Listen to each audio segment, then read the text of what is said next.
ओम शांति। आज 3 जून 2025 की बाबा की साकार मुरली है। मुरली के महावाक्य हैं, मीठे बच्चे, अब तुम नए संबंध में जा रहे हो, इसलिए यहाँ के कर्म बंधनी संबंधों को भूल कर्मातीत बनने का पुरुषार्थ करो। प्रश्न है, बाप किन बच्चों की वाह करते हैं? सबसे अधिक प्यार किन्हों को देते हैं? उत्तर है, बाबा गरीब बच्चों की वाह करते हैं। वाह गरीबी वाह, आराम से 2 रोटी खाना है, हबच यानी लालच नहीं। गरीब बच्चे बाप को प्यार से याद करते हैं। बाबा अनपढ़े बच्चों को देख खुश होते हैं, क्योंकि उन्हें पढ़ा हुआ भूलने की मेहनत नहीं करनी पड़ती है। ओम शांति। अब बाप को बच्चों के प्रति रोज़ रोज़ बोलने की दरकार नहीं रहती कि अपने को आत्मा समझो, आत्म अभिमानी भव अथवा देही अभिमानी भव। अक्षर है तो वही ना। बाप कहते हैं अपने को आत्मा समझो। आत्मा में ही 84 जन्मों का पाठ भरा हुआ है। एक शरीर लिया, पाठ बजाया, फिर शरीर खलास हो जाता है। आत्मा तो अविनाशी है। तुम बच्चों को यह ज्ञान अभी ही मिलता है और कोई को इन बातों का पता नहीं है। अब बाप कहते हैं, कोशिश कर जितना हो सके बाप को याद करो। धंधे दोरी में लग जाने से तो इतनी याद नहीं ठहरती। गृहस्थ व्यवहार में रहकर कमल फूल समान पवित्र बनना है। फिर जितना हो सके मुझे याद करो। ऐसे नहीं कि हमको निष्ठा में बैठना है। निष्ठा अक्षर भी रॉन्ग है, वास्तव में है ही याद। कहाँ भी बैठे हो बाप को याद करो। माया के तूफान तो बहुत आएंगे, कोई को क्या याद आएगा, कोई को क्या। तूफान आएंगे ज़रूर, फिर उस समय उनको मिटाना पड़ता है कि न आए। यहाँ बैठे बैठे भी माया बहुत तंग करती रहेगी। यही तो युद्ध है। जितने हल्के होंगे उतने बंधन कम होंगे। पहले तो आत्मा निर्बंधन है।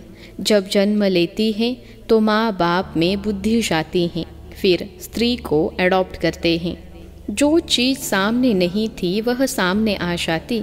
फिर बच्चे पैदा होंगे तो उनकी याद बढ़ेगी। अब तुम सबको यह भूल जाना है, एक बाप को ही याद करना है। इसलिए ही बाप की महिमा है। तुम्हारा माता पिता आदि सब कुछ वही है, उनको ही याद करो। वह तुमको भविष्य के लिए सब कुछ नया देते हैं, नए संबंध में ले आते हैं। संबंध तो वहाँ भी होगा ना।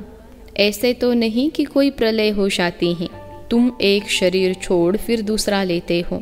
जो बहुत अच्छे हैं वह ज़रूर ऊंच कुल में जन्म लेंगे। तुम पढ़ते ही हो भविष्य 21 जन्म के लिए। पढ़ाई पूरी हुई और प्रारब्ध शुरू होगी। स्कूल में पढ़कर ट्रांसफ़र होते हैं ना, तुम भी ट्रांसफ़र होने वाले हो। शांति धाम फिर सुख धाम में। इस छीछी दुनिया से छूट जाएंगे। इनका नाम ही है नरक। सतयुग को कहा जाता है स्वर्ग। यहाँ मनुष्य कितने घोर अंधियारे में है। धनवान जो है वह समझते हैं हमारे लिए यहाँ ही स्वर्ग है। स्वर्ग होता ही है नई दुनिया में। यह पुरानी दुनिया तो विनाश हो जानी है। जो कर्मातीत अवस्था वाले होंगे वह कोई धर्मराजपुरी में सजाए थोड़े ही भोगेंगे। स्वर्ग में तो सज़ा होगी ही नहीं। वहाँ गर्भ भी महल रहता है, कोई दुख की बात नहीं। यहाँ तो गर्भ जेल है तो सजाएं खाते रहते हैं। तुम कितना बार स्वर्गवासी बनते हो यह याद करो तो भी सारा चक्र याद रहे। एक ही बात लाखों रुपये की है। यह भूल जाने से, देह अभिमान में आने से माया नुकसान करती है। यही मेहनत है। मेहनत बिगर ऊंच पद नहीं पा सकते। बाबा को कहते हैं, बाबा हम अनपढ़े हैं, कुछ नहीं जानते। बाबा तो खुश होते हैं, क्योंकि यहाँ तो पढ़ा हुआ सब भूलना है। यह तो थोड़े टाइम के लिए शरीर निर्वाह आदि के लिए पढ़ना है। जानते हो ना, यह सब खलास होने का है। जितना हो सके बाप को याद करना है और रोटी टुकड़ा खुशी से खाना है। वाह गरीबी इस समय की। आराम से रोटी टुकड़ा खाना है, हबच यानी लालच नहीं। आजकल अनाज मिलता कहाँ है? चीनी आदि भी धीरे धीरे करके मिलेगी ही नहीं। ऐसे नहीं तुम ईश्वरीय सर्विस करते हो तो तुमको गवर्नमेंट दे देगी, वह तो कुछ भी जानते नहीं। हाँ, बच्चों को कहा जाता है गवर्नमेंट को समझाओ कि हम सब मिलकर माँ बाप के पास जाते हैं, उन्होंने बच्चों के लिए टोली भेजनी होती है। यहाँ तो साफ कह देते कि है ही नहीं, लाचारी थोड़ी दे देते हैं। जैसे फकीर लोगों को कोई साहूकार होगा तो मुट्ठी भर कर दे देगा, गरीब होगा तो थोड़ा बहुत दे देगा। चीनी आदि आ सकती है, परंतु बच्चों का योग कम हो जाता है। याद न रहने कारण, देह अभिमान में आने कारण कोई काम हो नहीं सकता। यह काम पढ़ाई से इतना नहीं होगा जितना योग से होगा, वह बहुत कम है। माया याद को उड़ा देती हैं, रुस्तम को और ही अच्छी रीति पकड़ती हैं। अच्छे अच्छे फर्स्ट क्लास बच्चों पर भी ग्रहचारी बैठती हैं। ग्रहचारी बैठने का मुख्य कारण योग की कमी है। ग्रहचारी के कारण ही नाम रूप में फंस मरते हैं। यह बड़ी मंजिल है, अगर सच्ची मंजिल पानी है तो याद में रहना पड़े। बाप कहते हैं ध्यान से भी ज्ञान अच्छा, ज्ञान से याद अच्छी। ध्यान में जास्ती जाने से माया के भूतों की प्रवेशता हो जाती है।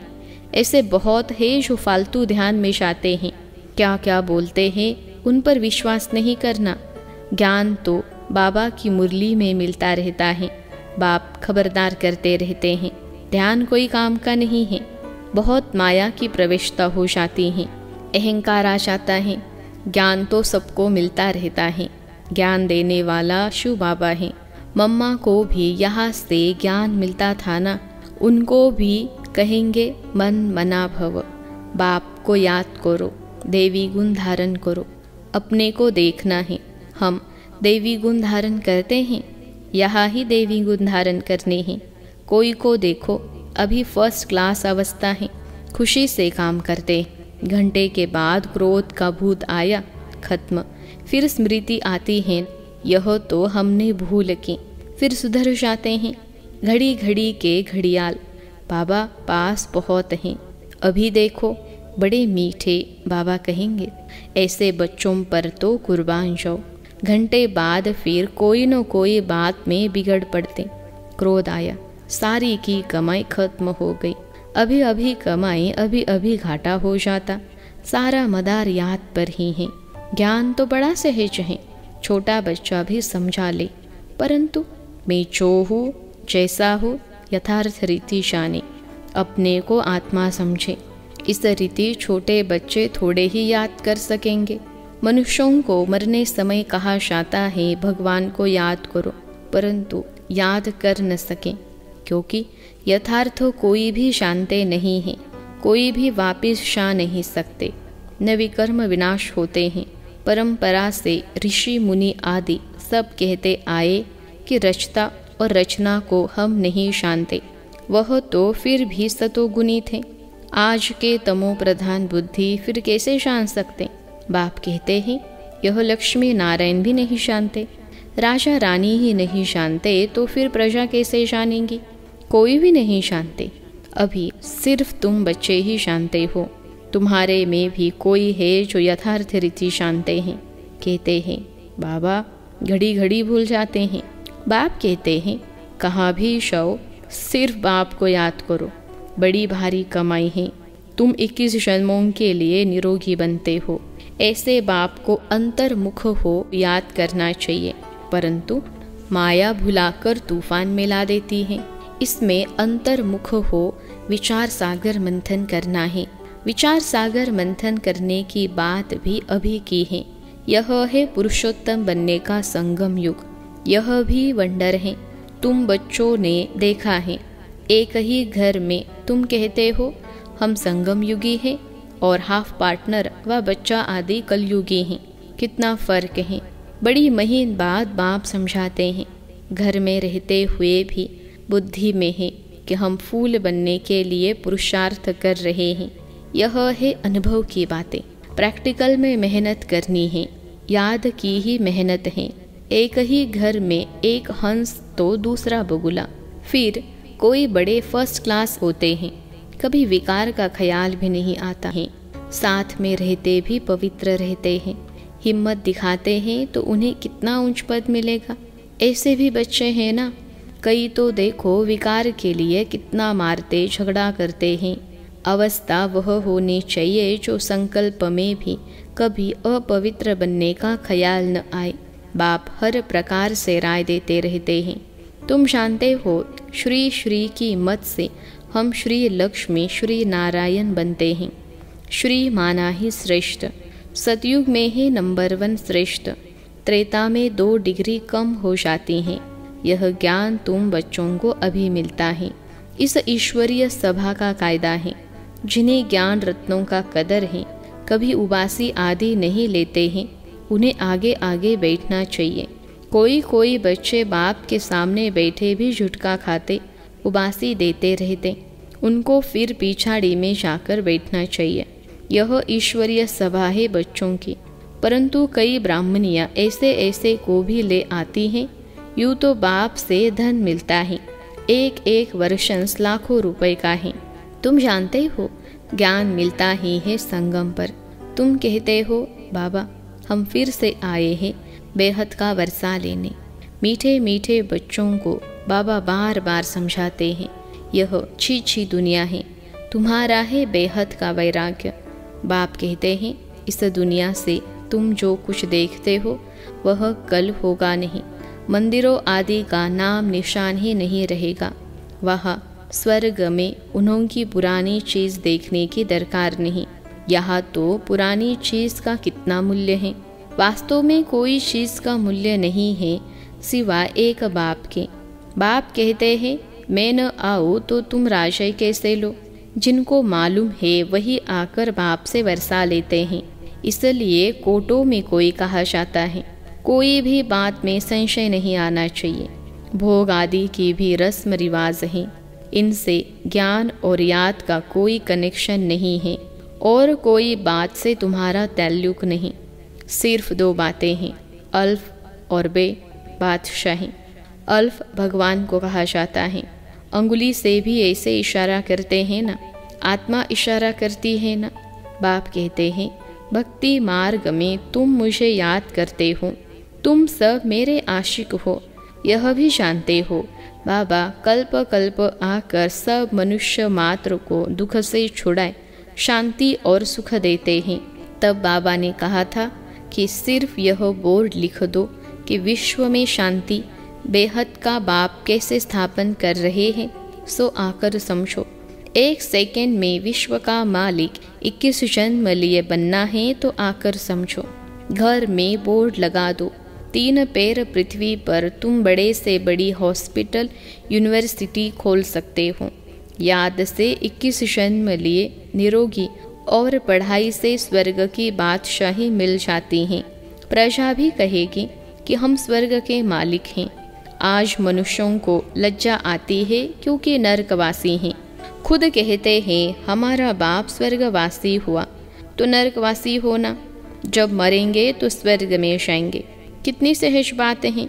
अच्छा काम करने वाले के लिए खास कहते हैं, यह बहुत महादानी था, यह स्वर्ग गया, परंतु जाता कोई भी नहीं है।